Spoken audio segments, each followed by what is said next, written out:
Quarterfinals of the AAC tournament in Connecticut, and as luck would have it, they got the host school.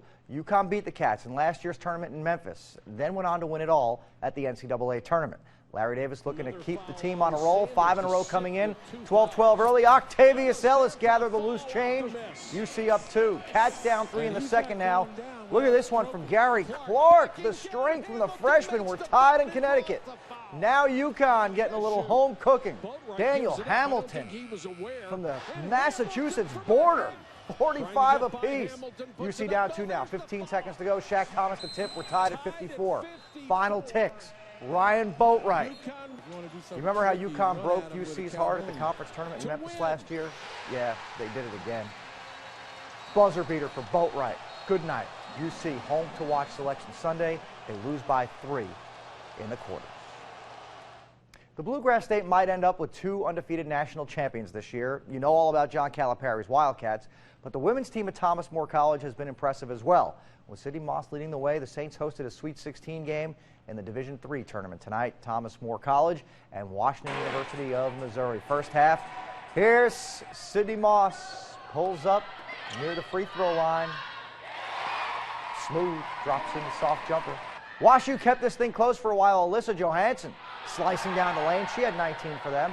But Moss was too much, even when not shooting. Look, she splits the D, and a great pass to Olivia Huber, lays in 2 of her 10. Now Moss is shooting, and there is just no stopping Sydney. Just needs a little space. 3 of her 37 points.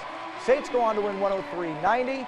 They are into the Elite 8. Kentucky's pursuit of perfection has reached the postseason. After going 31-0, the Cats are 9 wins from an undefeated national championship winning season.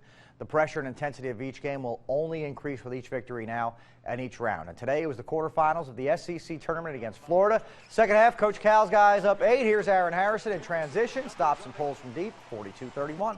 Down to a 6-point game, Willie Cauley-Stein up top to Carl Anthony Towns. And it's an 8-point game. 5-point spread when the young big man goes to work on the offensive glass. Here's Towns. Absorbs the hit and won 52-45. Now Tyler Eulis ends Florida's season. Gators will finish below 500. Kentucky wins by 15. They're now 32-0. 8 wins from perfection. Was Indiana's win on Thursday night enough for the NCAA committee members? Probably. But that committee will have us scratching heads on Sunday night. Hoosiers could use one more to avoid being the subject of some of that head scratching. For 8th-ranked Maryland, they got tonight. Des Wells seems to have at least one of these per game. Power flush, 27-21 Terrapin. Late first, IU down 3. James Blackman Jr., 25 last night. A big 3 here ties the game. Later in the second, Terps up 4.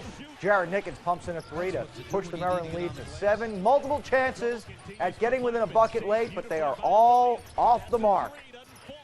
Indiana loses by 6. They're done in Chicago. Back home to Bloomington now to await their NCAA tournament fate.